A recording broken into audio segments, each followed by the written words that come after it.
going on? It's Gale right here, back on the 5-9 channel, and we are here to do the top 10 banning units of Dokkan Battle. We're doing this of all time. We've got a long list of units to talk about that we kind of looked at. You know, we deliberated, we thought about it, and we've come down to a narrow list of 10 units. Today with me, we have Minato to discuss the top 10 units. Say hello, mate. Hello, everyone. Alright, so hopefully you guys are just as excited as we are for this one. If you like this sort of a video, hit that like button so we know you want to see more of this. Subscribe for more Dokkan content. We will be bringing out more of these top 10 lists in the coming weeks for you guys. And yeah, let's talk about the factors that we are going to be using for tiering these units, I suppose is the best way to put it. So first and foremost, 100%. They'll be tested and discussed about at 100%. No 50%, no 69%, no 90%, none of that. It's 100% or bust, basically. Then we will be talking about their individual strengths as well as their supporting abilities. So those two factors are separate, but effectively you can kind of combine them into one, because banner units tend to be supports primarily, as well as, you know, trying to bolster their own strength. And then finally, how long term can they be? Will they be able to survive in the long run, you know? Whereas we see with you know, the Dokkan Fest exclusives, we looked at their leader skills and how we'll be able to find their friends on the friends list, or if we'll be able to find units of that sort on the friends list. Here we'll be looking at how long term will they be. Will they be able to sustain themselves on the team that they're supposed to be on? But yeah, let's get right into it. Hopefully you guys enjoyed this one. Alright, so our top 10. In 10th place, our 10th place banner unit is none other than STR Whis. So, Minato, tell us about STR Whis. Why do you think he's in the top 10? So STR Whis has been out for a little bit. I'm sure a lot of people know exactly what he does, but he does start off with, you know, simple 100% attacking defense, but he has a 70% chance to evade any attack, including super attacks, which obviously is very powerful. And as he dodges, he gets an additional 50% defense within the same turn, which is actually multiplicative, which means that he basically, I believe, doubles his defense with each dodge he gets. Along with that, on his super attack effects, he does lower attacking defense and seal. Yeah. And when used with the Beerus, he provides a very strong all-ally attack plus 50% boost and recovers HP. He's on, you know, Realm of Gods, Space Traveling Warriors, Siblings Bond, pretty good teams with a very solid link sets. No, I completely agree with you on that one. He is really strong. His only downside, of course, I will say, is the whole Beerus thing, and of course with link sets. That's, I think, where he will falter a bit. But I think in the long run, especially with, you know, they're gonna release more and more Beeruses, especially, you know. I mean, this unit came out nearly a year ago, or a bit over a year ago on JP, nearly a year ago on Global. So I think he's fantastic still to this day. I mean, his super attack effect is super strong, especially in Super Battle Road with the lowers attack and defense and seal super. And then of course the 70% chance to evade enemy supers, or just enemy attacks in general, I should say, is phenomenal, especially in stages like Super Battle Road and stuff where enemies attack a lot. So you're gonna get a lot of defense and you're gonna evade more attack, most of the attacks, I'd hope, at least if you're lucky. To roll that 70%. But yeah, no, very good unit. That's our 10th place position. We move on to position number 9, and that's Supreme Kai and Kibito, the Imp one, of course. What can I say about these guys? These guys are phenomenal in my personal opinion. Key +2 attack and defense 120 off start of turn, and then they lower enemies attack by 30% for 2 turns, whoever they attack specifically, and then they have also got a high chance of evading enemies attacks, which is 50%. And then on their super, they greatly raise defense, and they have a high chance of stunning the enemy. So again, very similar to STR Whis in that they're capable of stunning the enemy, which is, or in Whis' case he seals, but in this case they stun, so you can kind of just not worry about your enemies at all, considering, you know, they'll be able to do nothing effectively for 2 turns. And then you've got their passive skill, which lowers the enemy's attack and defense as well, in case you don't manage to stun them.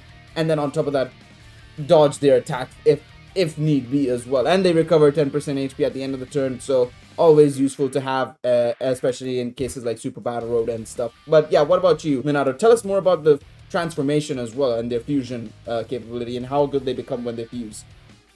I'll be more than happy to. So the great thing about this unit is their active skill condition. It's the same as the Dokkan Fest Golden Frieza's active skill, which basically you could use it whenever you want. It can be activated as long as they're on the rotation, of course, and they perform the Potara fusion. When they fuse, they just straight up lower all enemies' attack and defense minus 20% for I believe for 2 turns, and they stun the attacked enemy for 2 turns as well. So that's of course a very powerful effect. You're able to, especially in a super battle road setting, if you're still fighting against multiple enemies, which most of the time you will be, you'll be able to debuff all of them. He recovers still 10% HP at the end of turn, and he gets a massive 3 key, 150% attack and defense boost. Now on his super attack, he does seal enemy super attack, and he raises his own attack and defense by 50% for 1 turn, which of course we know is a very powerful effect, especially considering he does have that base 150% attack and defense. His links do change a little after he transforms, of course. He'll get the Fused Fighter link, for example, which is very strong on his teams like Majin Buu Saga, Batara, things like that. Overall, very strong and exceptional units. The only downside I would really say that this unit has, other than a little bit of his links are somewhat wonky and not too many units will share multiple links with him, is his lack of category teams. He's unfortunately only on 4 category teams, which if he's, as a super battle royale type unit, being on more category teams is definitely better for him specifically. That would be my only real true gripe with him. Yeah, I can agree with the categories being... It's one of the reasons why he's a bit lower down compared to some of the other units on this list. However, I will admit, like, we do, his category list could be a bit more. But at the same time, at least the categories he's part of is, categories that are, heavily used or, like have existing, like, stages already, right? Realm of Gods, Majin Buu Saga, Patara, Joint Forces yet to come, but, it's still 3 categories, very powerful categories, and he can easily get a slot in any of those teams, arguably, especially for Super Battle Road because of his capability. So, very fantastic unit, really solid. And yeah, that's our number 9. We move on to number 8, and now this one I really wanted to have this guy in purely because him and his team is ridiculous, and that is Majin Buu Piccolo Absorbed, or Bukolo, AGL, the one we got with the worldwide celebration last year. And yeah, Minato, tell us more about this guy. This guy is really good. No, this guy is definitely one of my personal favorite banner units, and the team he's on specifically, Modern Power, is very insane if you have all the correct units. So let's just start with his super attack effect. It's really strong. He has a high chance, which is a 50% chance to stun the enemy, which of course in a super battle road setting is very strong. He recovers 15% HP at the start of turn, which is obviously pretty powerful. He just has a very nice key 3 attack and defense plus 150%, just no requirements or restrictions at all. He gives power absorption category allies an additional 30% attack and 50% defense.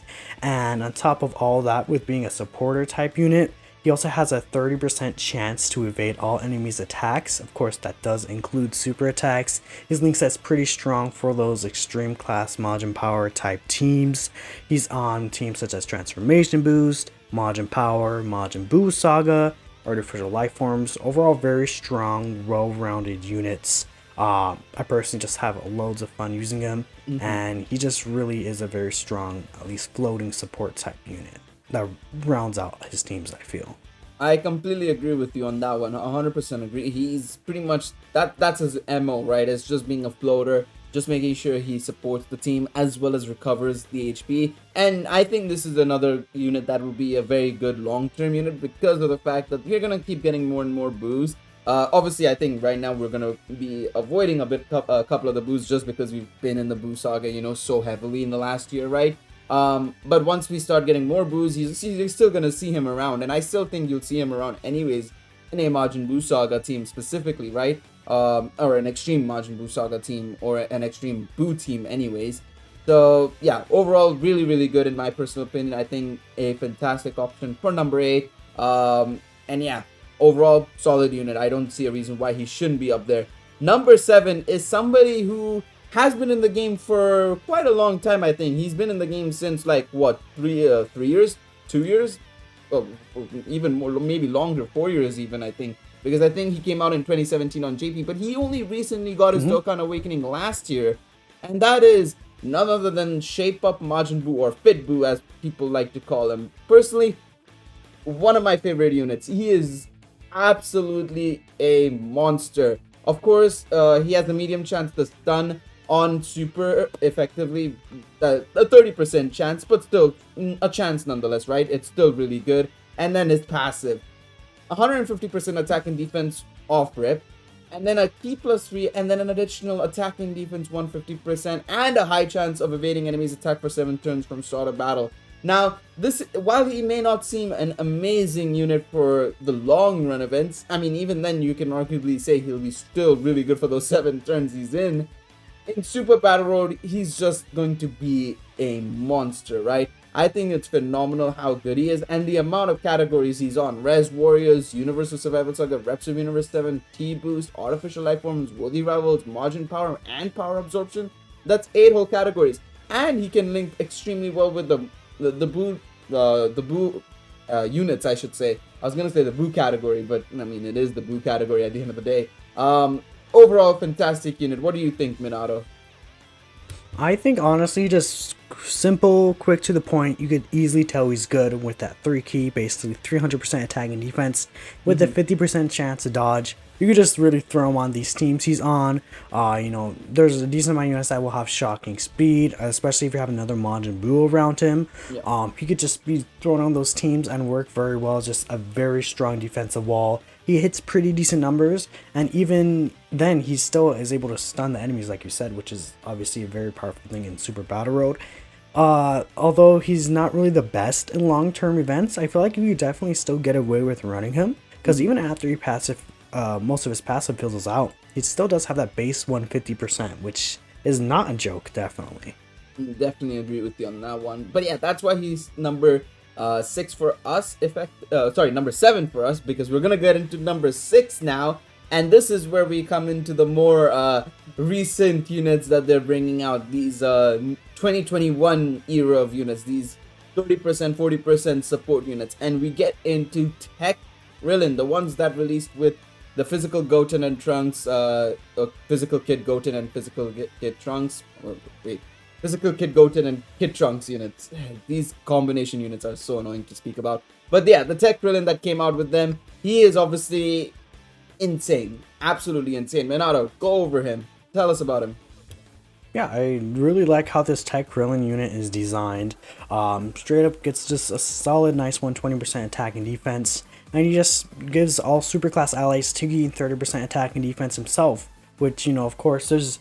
like, recently we've been getting these really insane support units, but just giving superclass allies that buff, considering the amount of teams he's on that could definitely use this, is very powerful. And if you have a Trunks or Goten attacking in the same turn, Kid Goten and Trunks to be more specifically, he just gets a huge power boost. He gives it more, another 2 key and 30% attack and defense for superclass allies. He gets an additional 120% attack and reduces damage received by 30%, which, you know, he definitely, of course, is designed to be run on a Goten and Trunks Kamehameha type team. Yep. And even if he's facing a movie boss enemy, he gets more damage reduction, he gets a chance to perform a crit, and at the very least, he does raise defense for 1 turn on super attack. So he's a perfect floating support type unit, which is very good.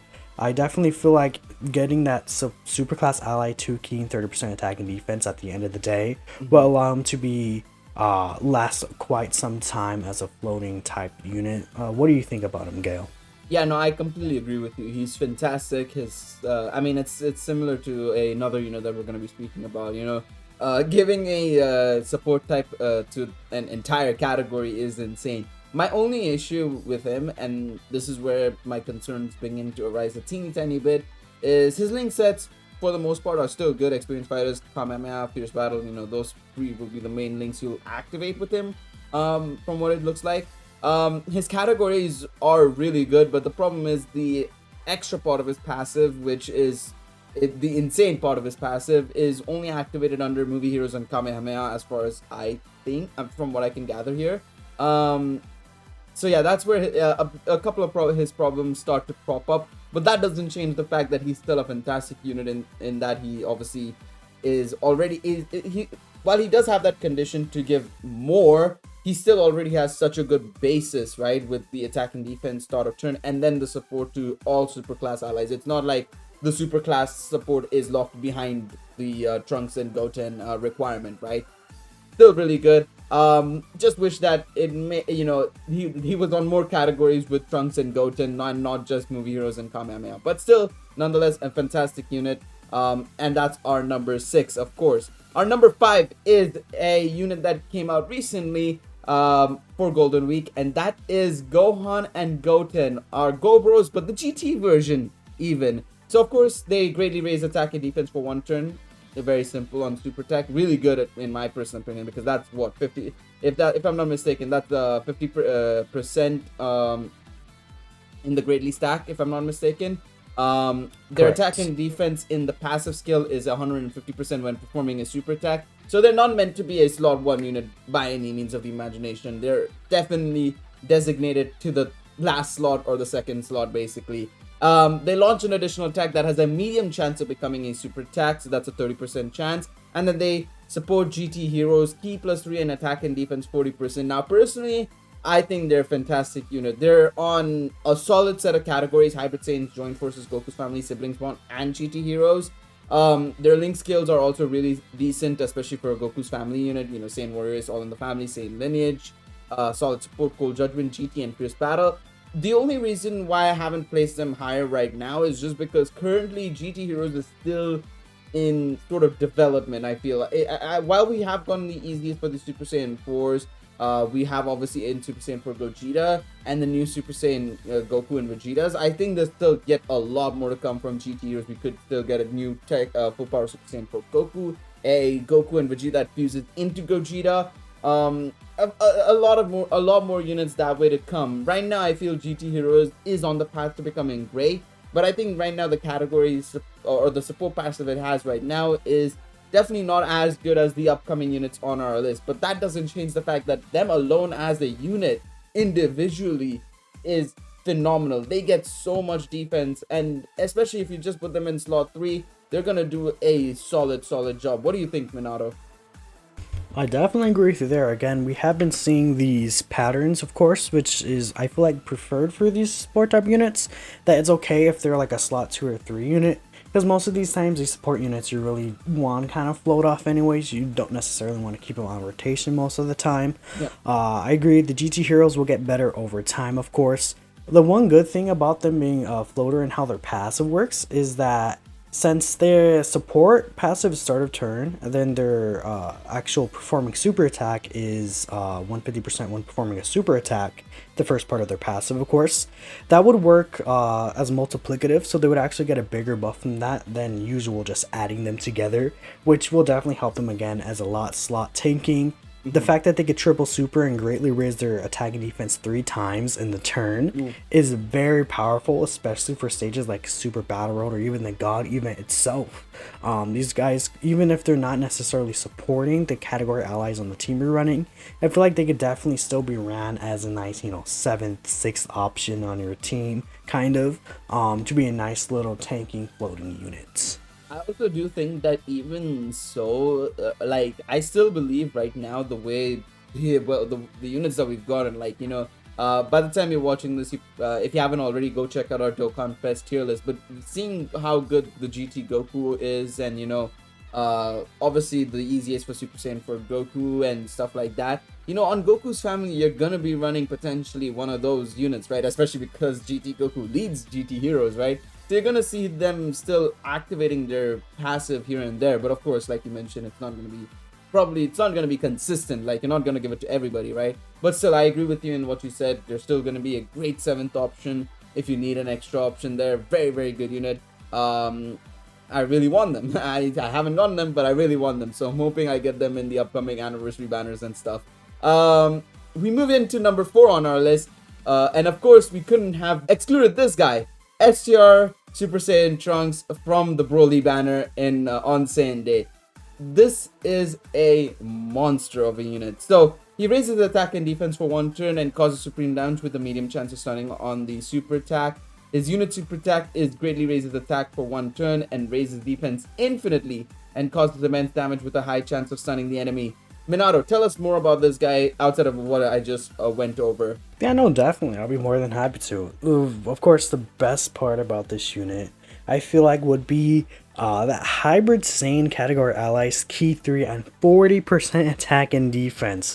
I'm sure, as we all know at this point recently in Dokkan, Katsuki's been just shooting out all these hybrid Saiyan types units, and even a lot of the units on this list specifically are hybrid Saiyan units which benefit from this trunks. It's been insane how many buffs that team's been getting, and of course, being the hybrid Saiyans category team, there's still yet more to come. A lot of EZAs like physical LR trunks, for example, when he EZAs prime battle trunks, things like that. And even outside of that, he does have 200% attack and defense just flat, which is obviously very powerful. Even though he does only have normal banner unit stats, that 200% is insane, considering that he could potentially stack if there's a Gohan youth on the turn, and he has a medium chance of launching an additional super attack, which means that he could potentially triple super, which would mean triple raising his defense. And overall, very nice unit. He's on multiple category teams like, Hybrid Saiyans, of course, Battle of Wits, Time Travelers, Super Saiyans, very powerful, strong teams. And overall, just a very nice unit you could just slap on there, help units like Tag Ultimate Gohan, AGO LR Gohan, units like that who are still relevant to this day. No, I completely agree with you, and especially on that AGLLR Gohan part you just spoke about. Of course, his unit super attack is activated when there's a youth Gohan attacking in the same turn, so effectively Android/Cell Saga Gohan, if any of them, to be fair. And AGLLR Gohan is the perfect example of, a Gohan youth. So you're gonna be if you run him with the AGLLR Gohan, he's gonna be pulling off his unit super attack, which obviously is the one you want to try and get purely because of the infinite defense stack, right? And of course the high chance of stunning. So really good option. I really like this unit. If there's only one thing I would have changed is if the infinite stack was also on his normal super attack, but we won't be too greedy here. This is still an amazing unit. So let's move into number 3, and number 3 is this is the most recent release. This is the latest banner unit to come from Dokkan, and it is, of course, AGL Super Saiyan Gotenks. Now this unit, initially when I looked at him, I wasn't the biggest fan of him. To be quite honest, I'll be very forward in saying that I was like, he doesn't look as good as some of the other units we've gotten recently. But I stand corrected. He's amazing. He's absolutely ridiculous. He raises defense for 1 turn and causes supreme damage to all enemies with a medium chance of stunning them. So really good skill there. Personally, it's very similar to the AGL Frieza, the one that seals the final form Frieza that we got with the Escher Namek Goku a couple of years back. Really like that sort of a unit. So I really like Gotenks already just based on super attack there. His passive is a 120 attack and defense, and then an additional attack and defense 70% and a high chance of performing a critical hit when he's only facing one enemy. And then he launches an additional attack that has a high chance of becoming a super attack when facing 2 or more enemies. And then he obviously has a support passive for the time limit category, which is Ki +3 and attack and defense 40%. Outstanding. His link set is, of course, usual Gotenks, Innocence, Golden Warrior, Super Saiyan, Saiyan Lineage, Prepared for Battle, Fused Fighter, and Fierce Battle. Again, you're meant to run him more with the Fused Warriors kind of set, so your time limit units, fusions, and stuff like that. But I think even generally he'll still be fantastic for stuff like Youth, Gifted Warriors, because you're gonna see Gotenks in there anyways, and they're gonna benefit from his passive, support passive as well. And not only that, he's gonna be a king in Super Battle Road. What do you think, Minato? How do you feel about Gotenks? No, I definitely agree with you there. I mean, I feel like what you said at the beginning, Super Gogeta came out, LR Super Gogeta, so obviously people are gonna maybe like overlook him a little bit, and considering that he's brand new, not many people really have too much testing with him, but I still feel like seeing what he does is really absurd. That AoE stun chance, especially in Super Battle Road, and the fact that he can more than likely triple super and have a medium chance to stun all those enemies is very good.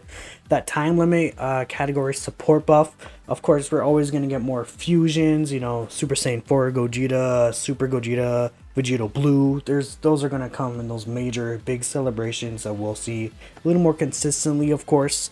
So giving that 3 key 40% is very strong. And even if he's not in Super Battle Road, he'll get more attack and defense and has a high chance to perform a crit, which of course is very good as an AGO unit. Because of that, you could really just build this guy with like 20 additional, and you can really work on that triple AoE stun, or really benefit off that high chance to perform a crit against one enemy.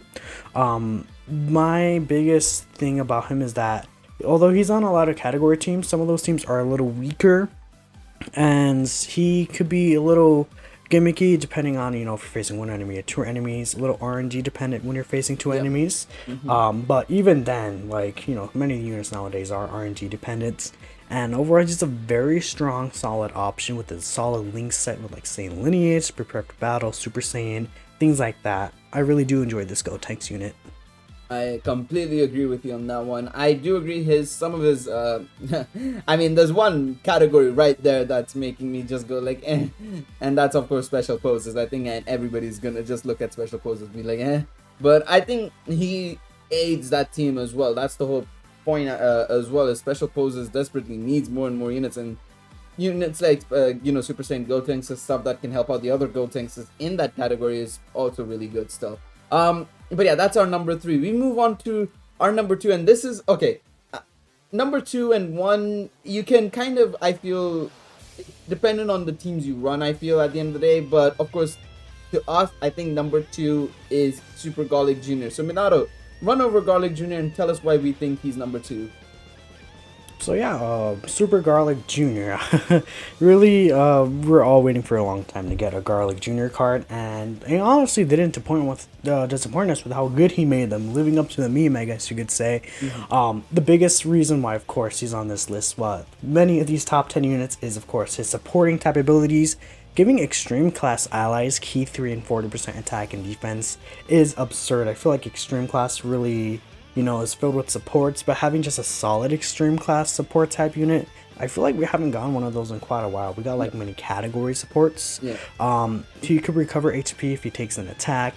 He has a very strong 160% attack and defense, and then he gets an additional 60% and a medium chance of stunning if he's attacking a super class enemy, which again, that's I believe that may be multiplicative type buff, but overall still having over 200% attack and defense after he attacks is very strong. He has a very good link set with Big Bad Bosses, Thirst for Conquest, Metamorphosis, and he's on a lot of extreme class teams like Terrifying Conquerors, or Dragon Ball Seekers, Resurrected Warriors maybe, Transformation Boost, things like that. Overall, he's a very strong unit. What do you think about him, Gale? Yeah, I think his categories and link sets, I think those are the two main focuses. I was deliberating, are they going to treat him like how they've been treating Broly, where he just doesn't get Big Bad Bosses? But thankfully, Akatsuki can see reason for every extreme unit except Broly, it seems like, where they give them Big Bad Bosses. So overall, that's already really good. And his category set, like you mentioned, phenomenal, I think, especially for Garlic Jr. We were thinking like, oh, what categories is he going to be on? Because we've never had a Garlic Jr., right, before him. So the fact that they've given him a really good set of categories is a thumbs up from my end. Yeah, overall, I really like him. I think he's phenomenal as well via his passive and stuff as well. I can't really add more onto that. He is actually like one of the better, units we've gotten. And another thing, like you mentioned, we haven't gotten extreme class ally support. I mean, the only times they've ever given extreme class ally support is the Rosés. I think those are the only 2 extreme class supporting units realistically, right? Outside of Garlic Jr. So yeah, overall fantastic unit. I can't really add more than what Minato already said, because he's amazing. I mean, you pretty much said what I wanted to say. So yeah, we move into our honorable mention. However, we'll talk about our honorable mention quickly. We kind of had to, narrow this list down. There's been so many banner units in the recent years of Dokkan. Anniversary brings out 2. We got a banner unit nearly every celebration now.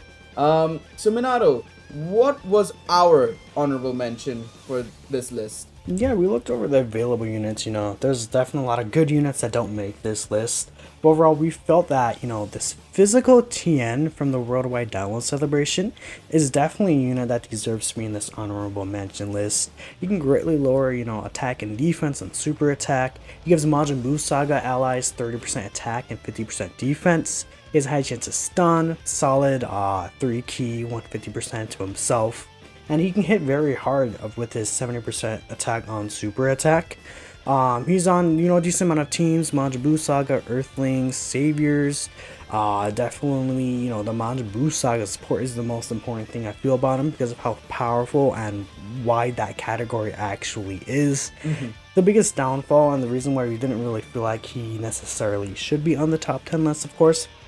One person I feel like not giving key does, hurt a little compared to the other amount of Majin Buu Saga supports that do give it. His link skills they're decent, but it's not really like the best thing, and he's not on too many category teams, I feel like. Yeah, I think that was the biggest downfall of him, especially considering it's Tien. I mean, if you compare him to Bukolo especially, like, Bukolo can easily link with the rest of his team exceptionally well, right? Whereas Tien would struggle a teeny tiny bit, and by teeny tiny bit I mean quite a bit, considering his link sets versus, like, say, STR Vegeta's or somebody else's, right? So it's a bit difficult there, but overall still a fantastic unit, something we cannot ignore. His greatly lowers attack and defense, exceptionally useful for Super Battle Road and stuff. And then of course you have the high chance of stunning the attacked enemy, even though it's only for one turn, it's still solid. Overall, really strong unit. It's just something that we would have to say is on the cusp of being in the top 10. To not necessarily I mean it's a fault of his own because he has such poor link sets compared to the rest of the Majin Buu Saga superclass units, but still really solid unit. Just a shame that he'll be missing out on our top 10. But we move into our number 1, and I mean we couldn't have gone this video without them. It's of course gotta be GT Trunks and GT Goten at the number 1 spot. Of course they raise attack and defense infinitely. They have a passive skill of P plus 3 attack and defense 150 right off the bat. They have an additional 40% attack when performing a super attack, and then they have an additional attack that has a medium chance of becoming a super attack. And then of course they support Goku's family and Vegeta's family, P plus 3 attack and defense 40%. Outstanding unit. Now this is a unit that is going to be amazing in both Super Battle Road as well as long-term events, purely because of their infinitely stacking abilities. And not only that, their longevity is ridiculous, purely because they support both Goku family and Vegeta's family, and especially on the teams they're on, Hybrid Saiyans, Going Forces, Siblings 1, and GT Heroes, nearly all of those categories are destined to have either or pretty much. Especially like if you look at Hybrid Saiyans, you've got either a bunch of Goku's kids or Vegeta's kids in there. Siblings 1, you've got a lot of Vegetas in there, you've got a lot of Goku and Gohans, you've got a lot, sorry, not Goku and Gohans, Gohans and Gotens. GT Heroes, same situation, you've got a lot of Goku's, Vegetas and Trunks and Gotens flying about there. Well, more so Goku and Vegetas rather than the other ones. And then Joint Forces, similarly, you've got the Gohan and Goten, both the GT version as well as the original Family Kamehameha version. Phenomenal unit. What do you think, Minato? No, definitely. I 100% agree with everything you said, of course. You just look at their kit and you're like, they are amazing. Reason I personally feel like, of course, they're above Garlic Jr., as you mentioned. That Goku family, Vegeta family category support buff is just going to be forever good. They're just going to be a unit that will age so well. You could just throw them on any of the teams that they're really on, and they'll just fit in there like, butter. Being able to triple super whilst infinitely stacking their attack and defense is also something very, very just powerful that they have, especially as an AGL unit, since you could more easily triple super, I feel like, as an AGL unit based on how the hidden potential system works. And they get to hit pretty decent numbers, especially once you get stacked up, because of how their passive does end up working in the end. Overall, just a very strong unit. I just feel like the one thing that really sticks out to me is that Speedy Retribution link. Yeah, I don't know why they gave it, but Yeah, that's like I swear one bad small thing out of like anything, Yeah, everything that they do. I don't know why they're giving speedy retribution to so many units recently. They've given it to both the year 6 banner units, and now they've given these guys as well. It's a bit odd of them. It's a bit of an odd move, but we'll let it slide a bit. We'll let it slide a bit. Yeah, the only thing I would say like is a slight downside again is obviously their category list, but even then I think they cover a majority. They still perform really well in any of those categories. So I'm still a-okay with it. But yeah, overall, that's our top 10. Of course, let us know in the comment section down below. What are your top 10s? Of course, make sure it's healthy debates. I understand. Dokkan is a bit until the anniversary begins. We're getting there. We're getting there. We're gonna be able to do something, lads. But keep it peaceful in the comment section down below. Any final thoughts from you before we wrap up, Minato? No, that's basically it. I want to thank everyone for watching, and again, yes, like Gail said, make sure you keep it civil out there. Tier list are in the ends. Not everyone's going to agree on a tier list, of course, but this is what we feel like are definitely the top 10 banner units in the game. Yep, and like we said, you can interchange any of these. It depends on personal usage as well as obviously where people's units are at the time. But this is something we measured at 100%, longevity wise and everything like that. And we feel like, of course, this is the best of the best, the top 10 effectively. But yeah, if you enjoyed this video, leave a like, as mentioned. Of course, subscribe if you want to see more of these lists. We're going to be bringing out more in the coming days / weeks. So yeah, hopefully you guys enjoy of what's to come. But it's been Galeriot and Minato. We'll see you guys in the next one. Take it easy, everybody.